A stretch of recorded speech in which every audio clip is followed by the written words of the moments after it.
भारतीय लेखन में समाज, परिवार, देश, समसामयिकता, सच्ची घटनाएं तो खूब लिखी गई हैं, मगर जब बात रोमांच की, जासूसी की आती है, तो बस एक ही नाम ज़हन में सबसे पहले आता है। जी हाँ, व्योमकेश बख्शी का। नमस्कार, बहुत स्वागत है आपका आज के पुस्तक परिचय में। जैसा कि मैंने व्योमकेश बख्शी का नाम लिया, यानी आज उनकी जासूसी कहानियों की किताब व्योमकेश बख्शी की जासूसी कहानियां लेकर हाजिर हूँ। ब्योमकेश की घटनाएं अपने किरदारों को इतने कसे हुए अंदाज में पेश करती हैं कि घटनाक्रम बदलते हुए भी वो अपनी रहस्यमयता और रोमांच को बिल्कुल बनाए रखते हैं। इस पुस्तक में 4 कहानियां हैं, जिसे लिखा है शारदेंदु बंदोपाध्याय ने। अब आप एक बार जरूर सोचेंगे कि फिर ये व्योमकेश बख्शी कौन है? तो सबसे पहले आपको बता दें कि व्योमकेश एक चरित्र है, एक काल्पनिक नाम जिसे केंद्र में रखकर किताबों की कहानियों की श्रृंखला तैयार की गई है। जैसे सर आर्थर कॉनन डॉयल की जासूसी कहानियों का केंद्र चरित्र शर्लॉक होम्स थे, तो हम बात कर रहे हैं पुस्तक व्योमकेश बख्शी की जासूसी कहानियों की।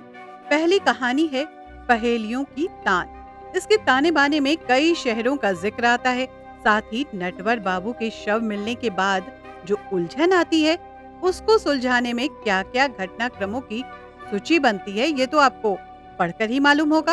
और सारी बातें मैंने यही बता दी, तो फिर आपके पढ़ने का मजा किरकिरा हो जाएगा। अब अगली कहानी की बात करें तो वो होगी ब्योमकेश और वरद। ये वरद को प्रेत सेवी क्यों कहा जा रहा है भाई? कहानी में इसका जानना दिलचस्प होगा।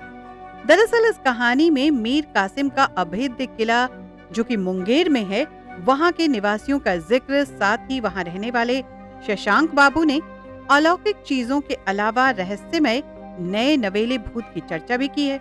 मगर शशांक बाबू जो कि पुलिस में हैं, उन्हें भूत से कैसा सामना हुआ? इस अनुभव का व्योमकेश के साथ क्या रिश्ता है? जो ये जानना है तो फिर आपको इस पुस्तक की जरूरत होगी। तीसरी कहानी है अमृत की मौत। ये कहानी एक रेलवे स्टेशन संतगोला की है, बाघमारी गांव। उसके आसपास कस्बा है जहां कभी अमेरिकी सैनिकों ने पड़ाव डाला था और जाते जाते अपने कुछ हथियार छोड़ गए थे। वहां के निवासी सदानंद सूर के घर व्योमकेश जाते हैं। फिर जिन हथियारों के विषय में बताया, उसकी वजह से क्या हुआ और गांव के दिन प्रतिदिन रोचक घटनाएं, जब एक दिन अचानक अमृत की निशंस हत्या पर रुकती हैं, जिसे गोली मार दी गई थी, जिसका रहस्य पुलिस सुलझाने की बजाय उलझा रहे हैं।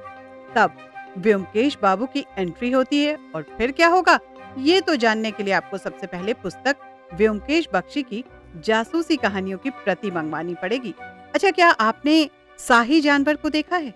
अब आप कहेंगे कि जासूसी कहानियों की बात करते करते मैं शाही की बात क्यों पूछ रही हूँ? तो अगली और इस पुस्तक की आखिरी कहानी शाही के कांटे, ये कहानी दक्षिण कलकत्ते की है, जिसमें एक मजदूर की मौत की खबर पर से जो स्टोरी स्टार्ट होती है, शायद इस कहानी में हत्यारा कोई मंदबुद्धि व्यक्ति होता है।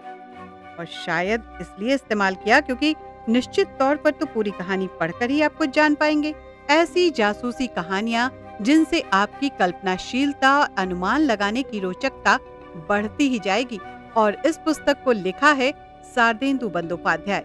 इनका जन्म उत्तर प्रदेश के जौनपुर में हुआ था। उन्होंने ज्यादातर वक्त बम्बई में काम करने के लिए बिताया, मगर बांग्ला साहित्य को नए आयाम दिए। 1932 में ही आपने जासूसी कहानियों का काम शुरू किया। फिल्मों के लिए बॉम्बे टॉकीज में देविका रानी के लिए लेखन का काम करते थे। ऐसे में उनके लिखे व्योमकेश बख्शी की जासूसी कहानियां एक चलता फिरता चलचित्र सा लगता है। तो फिर अब देर किस बात की? तमाम तरह की पुस्तकों के साथ प्रभात पेपरबैक्स की इस पुस्तक की भी प्रति आपके पास अवश्य होनी चाहिए। आज लेकर आई थी जानकारी जासूसी कहानियों के फैंटम व्योमकेश बख्शी की। अगली बार फिर मिलूंगी किसी अन्य पुस्तक के साथ। थोड़ा इंतजार कीजिए और बताते रहिए कि ये जानकारियां आपके कितने काम आ रही हैं पुस्तक चुनने में। अब चलती हूँ, दीजिए अनुमति। नमस्कार।